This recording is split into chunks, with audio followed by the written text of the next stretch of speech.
I'm Dr. Peter Matthews. I'm the branch president for University College Union in Stirling. So obviously, a lot of our current students are quite likely to go on to become academic staff, and you're on strike at the moment. And so we wanted to know what kind of a situation that they're likely to end up in when they end up being academic staff. So that's what we'll ask you questions about. Cool, yeah. Tell me about the working conditions. So obviously I've heard that a lot of staff are on quite precarious contracts, and that the workload is quite high. Yeah. So I think across academia in the UK, the use of temporary contracts is a really big problem, and it's kind of a very structural problem down to sort of things that are UK-wide that actually individual universities can't do much about, which is very frustrating. But yeah, on research, many researchers are on sort of 6-month, 12-month contracts, and they don't know what they'll do at the end of those contracts. And then many of your teaching staff as well will be on these temporary contracts, often for 9 months. So that just covers the academic year, so not for a full 12 months. And means they just really can't settle down and make a decent life for themselves. And generally across all staff, it's not just academic staff, we're just seeing increasing working hours where the universities, just because of a lack of funding, just expect more and more out of their staff and just expect us to work far more than our contracted hours. And then the second thing is on pensions. Obviously, there's been a lot of conversation about pensions, so could you explain the pension situation? Pension situation is really, really complicated. To put it bluntly though, the pension scheme did a valuation in March 2020. We all know what happened in March 2020. Stock markets weren't doing brilliantly, and pension funds rely on stock markets doing well. So that when they did the valuation then, it was saying that there's a massive deficit in the pension scheme and they couldn't afford our pensions, so they massively cut our benefits by up to 35%. And since then, the economic situation has changed completely. And so now we're basically saying, look, you didn't need to cut our benefits. We told you the valuation should have been done in March 2020, and please restore our benefits. And pay, so obviously I've seen the posters up saying that pay's gone down by 25% since 2009. Yeah. And that is just so bloody frustrating.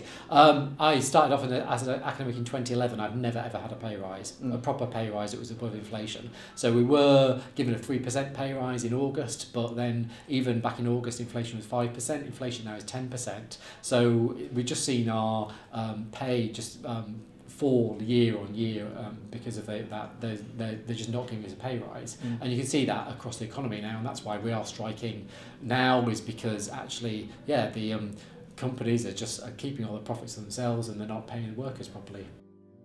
Is there anything that you want the students at Stirling to know during this strike action? I want the students to know that we don't do this strike action just to harm you and harm your education.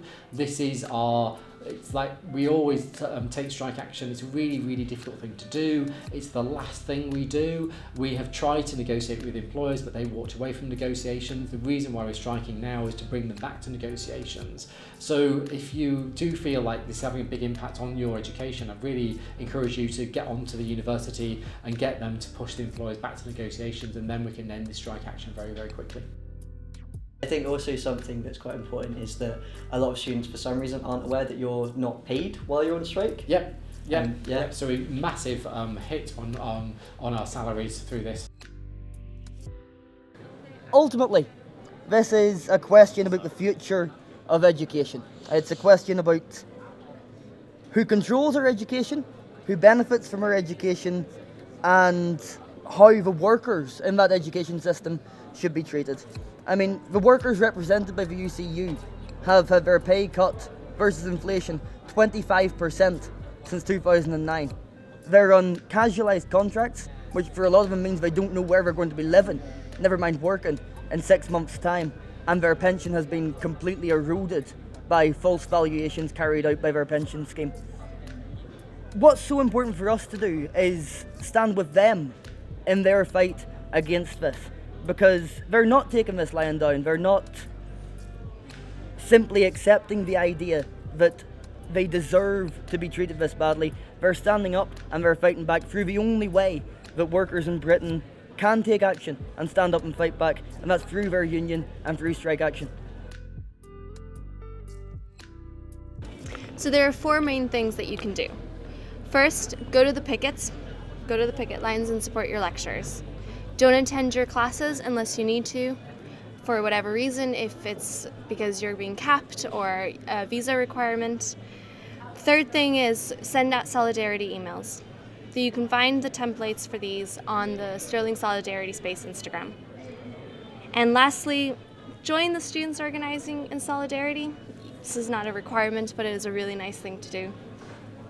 And that's all.